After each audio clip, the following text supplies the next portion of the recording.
కట్టుబడి ఉన్న ప్రతి ఒక్కటి నెరవేరుస్తా ఉన్నాను. చంద్రబాబు గారి మాటలు ఇన్ని మోసపోవద్దని చెప్పి ఇది వరకు వీడియోలు చూస్తే చంద్రబాబు నాయుడు గారు క్లియర్గా చెప్పారు, మేము అన్ని లెక్కలు వేసుకున్నాము, ఎట్టి పరిస్థితుల్లో అన్ని హామీలు నెరవేరుస్తామని చెప్పి. మరి ఈ రోజు వచ్చి నేను డబ్బులు లేవు, లేకపోతే నేను ఇది నెరవేర్చలేకున్నానని చెప్తున్నారు. ఒక్క పెన్షన్ తప్పితే ఆ పెన్షన్ కూడా రోజు రోజుకి తగ్గిస్తూ వస్తూ ఉన్నారు. వేరే ఏ కార్యక్రమం కూడా ఈరోజు రాష్ట్రంలో జరగడం లేదు. మరీ ఘోరంగా హాస్పిటల్స్కి పేమెంట్ ఆపారు, పేద ప్రజలు ట్రీట్మెంట్ తీసుకోలేక, స్టూడెంట్స్కి ఫీజులు కూడా ఈరోజు చెల్లించని దారుణమైన పరిస్థితి ఆంధ్ర రాష్ట్రంలో నడుస్తూ ఉంది. సో ఇవన్నీ కూడా ప్రజలు గమనిస్తూ ఉన్నారు. రాబో రోజుల్లో తెలుగుదేశం పార్టీకి ప్రజల్లో తిరగడానికి కూడా కష్టమవుతుంది. ఇదే విధంగా ప్రజలను మోసం చేస్తే, ప్రజలు తిరగబడేది మొదలు పెడితే తెలుగుదేశం నాయకులు కూడా ప్రజల్లో ఇబ్బందికరంగా ఉంటుందని చెప్పి కూడా నేను తెలియజేస్తాను.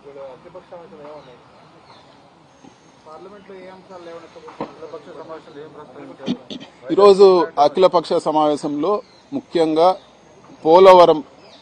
పోలవరం గురించి రకరకాల కథనాలు వస్తున్నాయి. హైట్ తగ్గిస్తారని చెప్పి, అదేవిధంగా పోలవరం ఆయకట్టు కుదిస్తున్నారని చెప్పి, ఇవన్నీ కూడా వివరంగా డిస్కస్ చేయాలి పార్లమెంట్లో అని చెప్పి కూడా మేము అడిగాము. అదేవిధంగా విభజన చట్ట హామీలు, చాలా హామీలు ఇంకా కూడా 10 సంవత్సరాలు ఏదైతే టైం లైన్ ఉందో ఏపీ రీఆర్గనైజేషన్ యాక్ట్కి, అది అయిన తర్వాత కూడా ఇప్పటి వరకు వాటిని అమలు చేయలేదు. వాటన్నిటిని కూడా అమలు చేసే విధంగా ఒక చర్చ జరగాలి, ప్రభుత్వం మాట్లాడాలని చెప్పి కూడా మేము అడగడం జరిగింది.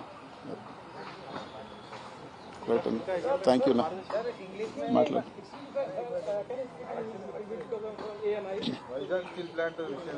So I will talk about what we spoke in all party meeting. So today in the all party meeting, YSR Congress Party raised the issue of